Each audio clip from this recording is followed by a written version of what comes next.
أعوذ بالله من الشيطان الرجيم. بسم الله الرحمن الرحيم. يا أيها المزمل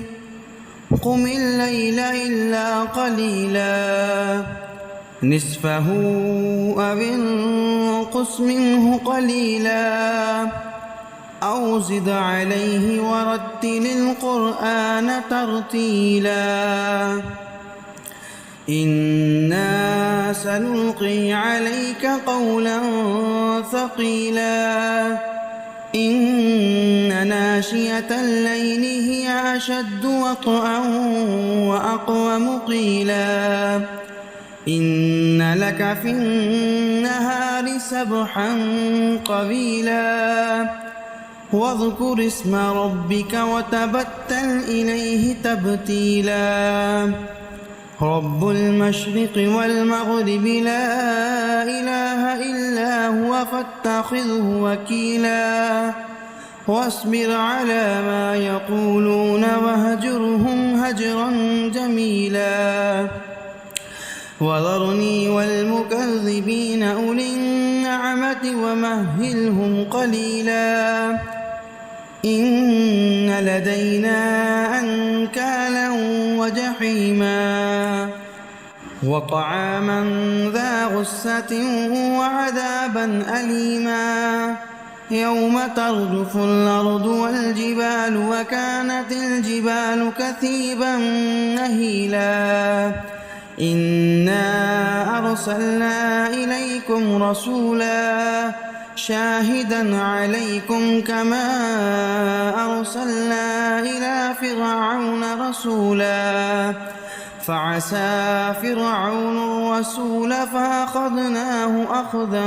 وبيلا فكيف تتقون إن كفرتم يوما يجعل الولدان شيبا السماء منفطر به كان وعده مفعولا إن هذه تذكرة فمن شاء اتخذ إلى ربه سبيلا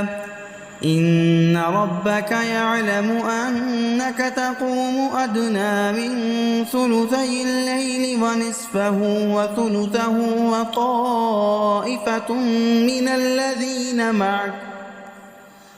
والله يقدر الليل والنهار علم أن لن تحصوه فتاب عليكم فاقرؤوا ما تيسر من القرآن علم أن سيكون منكم مرضى وآخرون يضربون في الأرض يبتغون من فضل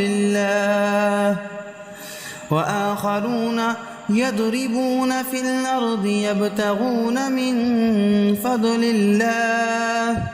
وآخرون يقاتلون في سبيل الله فاقرؤوا ما تيسر منه وأقيموا الصلاة وآتوا الزكاة وأقرضوا الله قرضا حسنا وما تقدموا لأنفسكم من خير تجدوه عند الله هو خيرا